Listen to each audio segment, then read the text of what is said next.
See, discouragement can do things to you that can go unnoticed because we tend to keep things in. You know, we're a breed that like to hold everything in. We don't like to tell nobody nothing. We don't like to involve nobody. We try to handle everything on our own.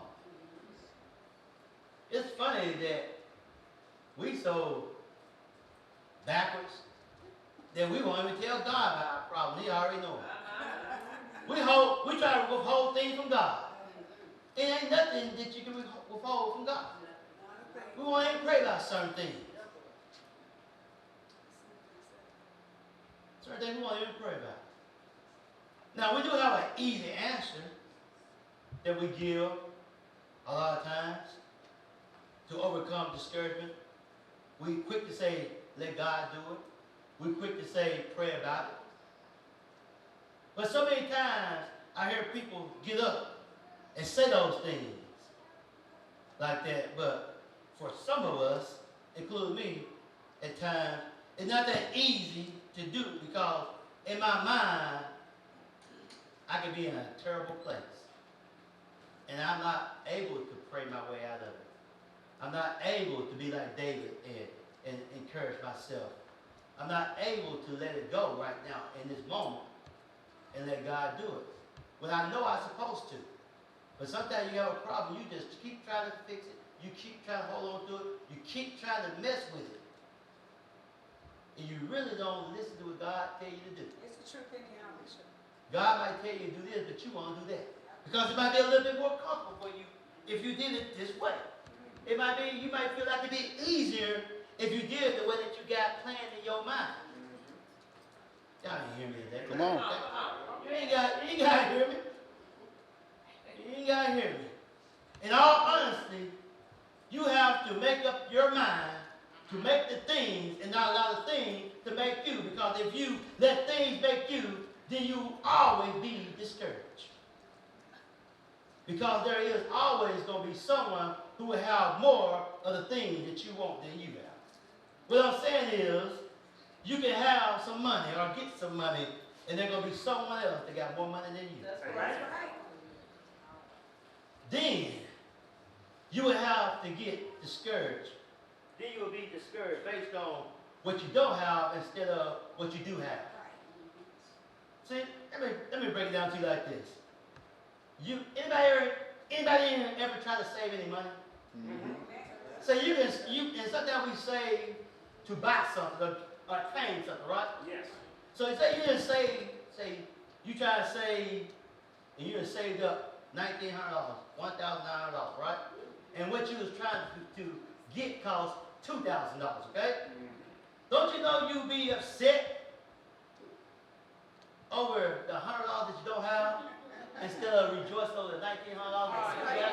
Yeah. Some folks came and saved $19 and you done saved up $1,900. You upset because you don't have that extra $100 to buy what you want, and you mad now because you can't buy what you want. You upset over $100 instead of praising God for the $1,900. Amen. I didn't do like that before. I did like that. You know, I had my savings and I had a goal I wanted to get, and I was telling my wife, and she's like, "Man, that's good you say that." No, I want it. I'm mad because she's like, "Sure, I know why I can say that, but I want it. Sure. How do you do all this?" And I'm still upset. Okay, I guess that's just me. I'm sorry. No, you tell me. So this message is for me today, okay? So y'all just listen to me, preach to me, okay? Amen. Is that okay? So y'all can laugh at me, y'all can talk about me, and make it easier on y'all to stop me, okay? This whole message is just about me. And y'all, what y'all doing now? So what y'all doing? Y'all invading the conversation between me and God. So y'all kind of eavesdropping on me and God conversation. So that make it easy for y'all to listen to. I didn't Okay? preach that too. All right, let's go. So me and God talking now. And God said, like when you about to finish paying for your car, Herman, don't it look like everything begin to go wrong with it? Yes.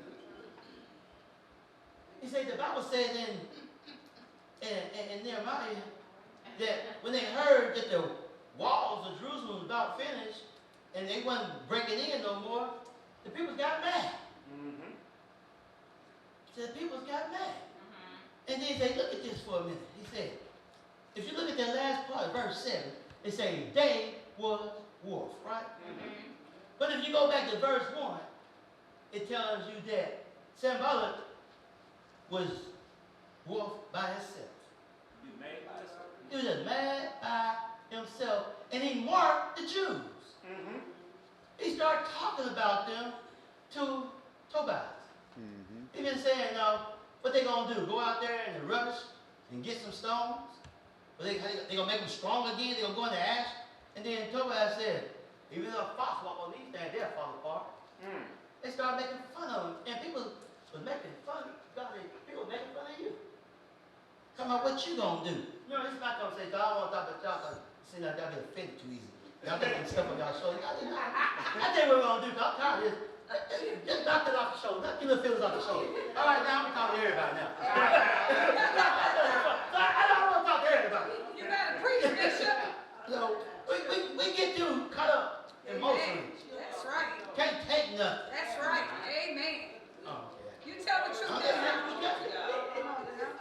Now, when I look at this word, wolf, it means to be intensely angry, violent, upset. So for the day, I'm not going to use wolf. I want to use hate. Haters.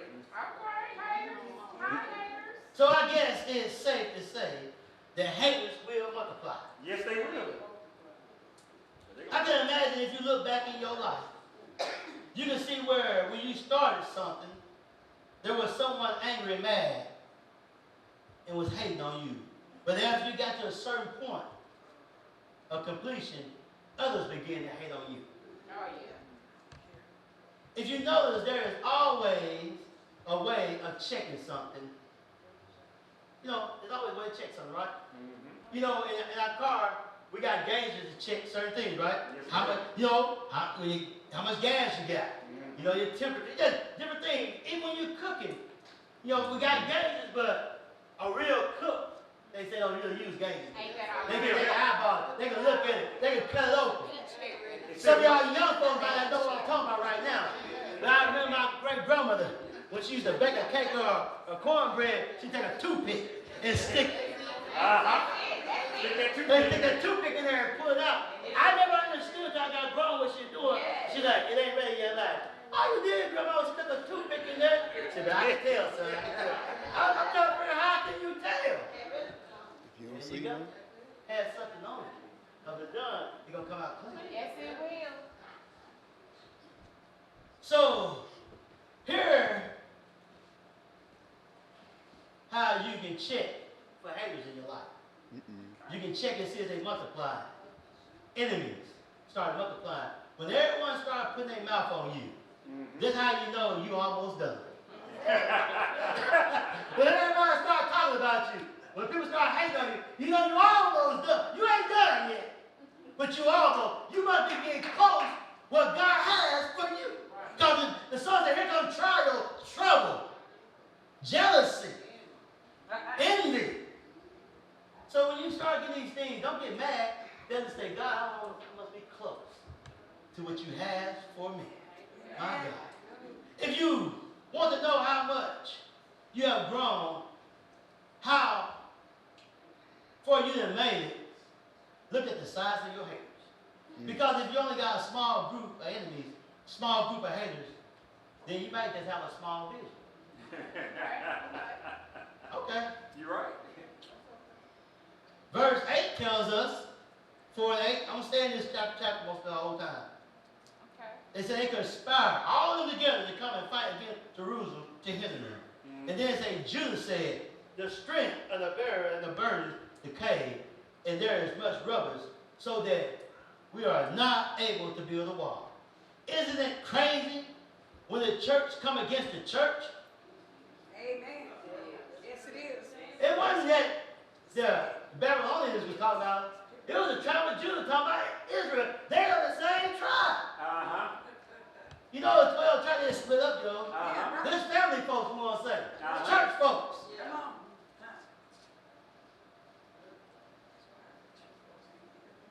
Judah said that if we come against them, they won't be able to build a wall. I see this in the world today. Churches will say things about other churches like, that's the reason we can't grow now. This church, talking about this church is the reason they can't grow. Because when you put your mouth on other churches, you put your mouth on other members of the same body. Yes. Just because they don't believe like you, just because they don't praise and worship like you, they still a part of the body because we all supposed to be in it for the same reason, the same soul. Yes. Just because they don't save souls the way we save souls, don't mean they ain't saved no soul. If they right. saved one, they did enough. Amen. The Bible said that the angels rejoice over how many souls? One. If they got one person in the church, they doing something. Amen. It doesn't matter how many people go to the church. If they got one person, they doing something. But we want to put our mouth on other churches because they don't believe or act or say or do what we do. They're not supposed to preach. Okay. I know sometimes y'all can't accept messages like this, but it is what it is. That's right. Amen. We're here to please God, not people. As we get into the message, I want you to know about this doctor named Charles Stanley. Some of y'all that do a lot of theological things, y'all might have heard of, do a lot of research, probably heard of Charles Stanley. And Charles Stanley said, disappointment will come and go, but discouragement is up to you.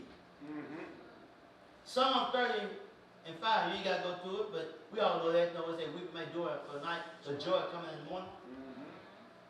I feel that's true to some degree because on what Charles said, because most of the time, my disappointment has nothing to do with me, but my reaction to what happened to me afterwards.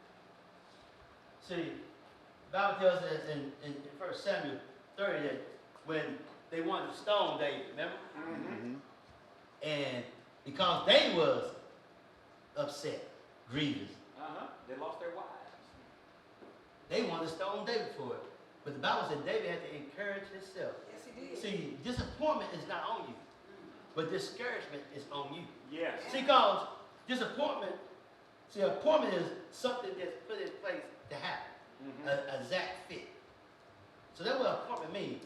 Disappointment means that it doesn't happen. Mm-hmm.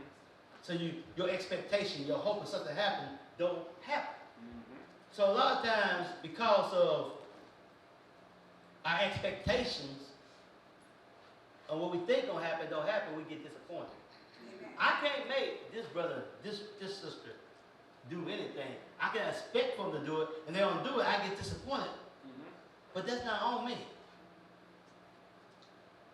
I can't do nothing about it, so I'm gonna be disappointed, right? Mm-hmm. But this encouragement. Mm-hmm. See, encouragement is when you got the mental and physical strength to go forward, even when you don't see no hope. Yes. Amen. You got courage to step out there when everyone else talking about you. Yeah. But this encouragement is when it takes that Amen. and you lose your confidence. That's on you. You gotta build your own confidence up. Yes. You gotta know who's in you. You gotta know who you are, and you gotta know who's with you. That's Amen. right. So this encouragement is all on you. You walk up because you discouraged, you have to fix that. Mm-hmm. You have to believe when ain't nobody else believe. That's right. You got to stand when ain't no one else standing with you.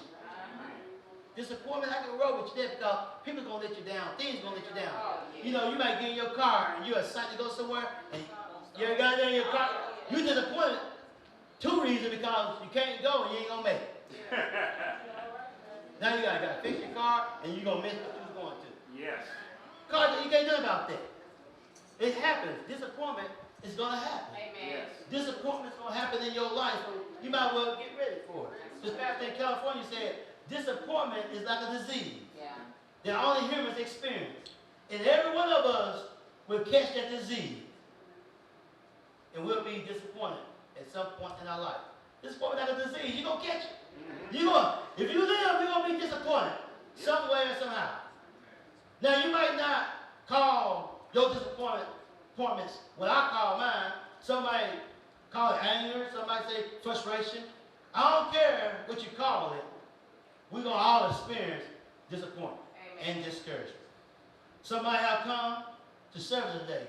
Some of y'all might came to this service today feeling disappointed. Some of y'all may came to the service today feeling discouraged. And don't understand why this is going on in your life, wondering why you have to cry at night after praying and trying to live the best life you know how. That's when it's hard. When you try to do everything you know to do, and you still get disappointed, you still get discouraged. It's hard when you pray and you cry like, I'm doing everything I know to do, God. Why am I still going through? Because it happens. It's like a disease. So let's look at what can cause discouragement for a moment. Discouragement comes from when you have high hopes and low experience. You know, a lot of times I feel it's happened to me, you know. It seems like every time I'm going good, something happens. Am I the only one? It seems like every time I get ahead this way, something happens, and bring me back this way. I get ahead this way, something else happens, and bring me back this way. And so I get out excited because I'm going in a good place, right? You ever get excited because like, this get ready to happen? Just like the day of this service, I was so excited about this service. But now, I don't even worry about what's going to happen. But you can get yourself to a point that every time something happens good, you look for the breakdown. So you know it's going to come. So you put a safety net, they call it. You got fail safe, waiting for something to happen. So you keep this, you keep that back on the back burner just because you think something is going to happen.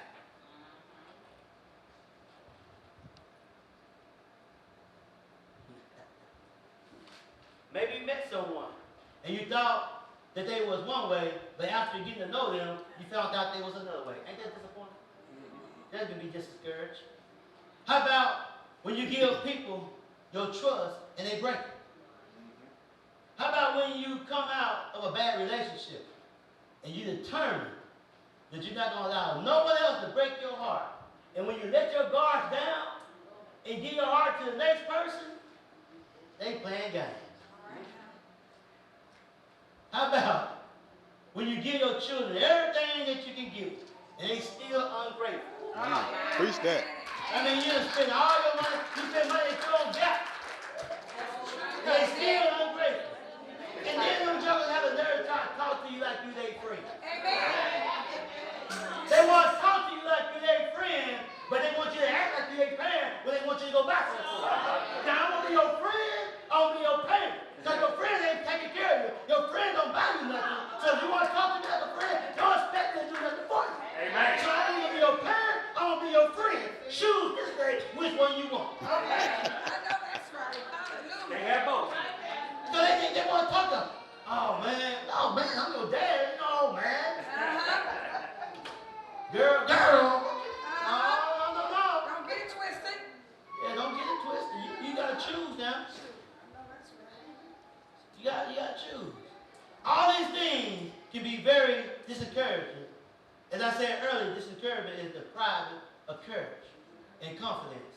It's hard to have the mental capacity and the physical strength to venture out, to step out there when you're really discouraged. It's hard to move forward when you're discouraged. When you have the courage, so when you have the courage, you have the ability to do something that frighten you. Courage don't mean that you're not scared. Courage means that you're going to step out there anyway. You know, starting the church, I was afraid. But I had to have courage just to step out there. I had to have courage just to step out there. Faith doesn't mean that we don't have a little bit of fear. I know God don't give us the spirit of fear. But you know what happened? Through our upbringing, through our experience, over time, we pull in fear. Yes, we do. That's why we got to be more than conquerors. But we pull it in. And sometimes it's not us that give us the fear. It's the people that bring this around us, put fear into our heads. Yes, they do. You know, you tell the kid, don't go there, this will get you, this will hurt you. And you bring fear in, because when a child boy, they have no fear. Because they're not given the spirit of fear. But we place fear. We tell people they can't make it. You can't do this. You can't do that. No, and so we instill fear or failure into people's lives. Yes, we do. When we're supposed to encourage them. But faith say, in spite of the fear, in spite of what I see, I'm going to try anyway because I know what the Bible says, that faith is the substance of things hoped for, the evidence of things not seen. That's why we walk by faith and not by sight. That's why we must learn not to let what others say bother us, so we won't fall into that trap of having to do things just to get compliments and pats on the back. You know, a lot of times I think that's our problem. We always want somebody to tell us we done a good job. You should know if you did a good job or not. It doesn't matter if this person thinks you did a good job. And I had a problem with that. I always wanted people to tell me that I do a good job. I remember this conversation between me and God. You know, we always looking for man appraisal, man approval. And then we don't get it, then we want to talk about, I don't need man approval. But you're looking for man approval. Just keep it real. You say you don't want man approval, but in your heart you want man approval. You got to get to a point, the only approval you need is God. And when you get that point, you can be able to do anything you want to do because you ain't worried about what people say. Because if you're not careful, you'll find yourself buying a car that you can't afford so people can say, I like that car. They give you a compliment, a pat on the back. You know why I found out? I've been knowing it, but it didn't really come to my attention. That you can't take those compliments and pass them back to the bank and pay no payment. I don't care how many people like your car. They ain't going to make no payment. And then when you lose that car, that house, or whatever you went and got that you couldn't afford, they don't talk about you. Don't talk Well, about they couldn't afford it in the first place. Well, why they gonna get that? They know they ain't make enough money to get that. They trying to live beyond their what? Means. See, we know all this stuff, but we yet do it. We know all this. I'll tell y'all already know. But we fall in those traps and we do it anyway. When you are discouraged, you will believe that what you think more than what others. You know what I mean by that? When you're discouraged, you believe what you think more than others. What I mean by that? If you're discouraged, and I say, man, I like that tie. Man, you clean today. You think I'm trying to make fun of you. You picking with me. Yeah. Because you're discouraged. So you won't take what nobody say to heart because you're discouraged. So you think they got to have a reason why they're saying that. You try to find a downfall. Because you believe more what's in your mind than what people are telling you. See, nobody tell you nothing when you're discouraged because you're only going to believe what you want to believe. See, my boss tell me all the time, Herman, stay green and grow. Meaning never stop learning. That's why you need to hang with people who make you feel small. That's huh? Yeah, you need to hang with people who make you feel small. Not people who make you feel big. Meaning you don't need to be the smartest person in the room. No. Somebody else. Hang with people who've been married longer than you. So they can help you. That's right. You got, man, y'all won't believe this, but everybody I hang with at work, in my office and other office, the lowest person been married 30 years. Yeah. Everybody up in their 46, 47. Mm-hmm. And they help me with my marriage. Now somebody been married 3 years and arguing every day, what they gonna do for me? I'm there alone, but I'm just saying. You need to hang with people that got more money than you.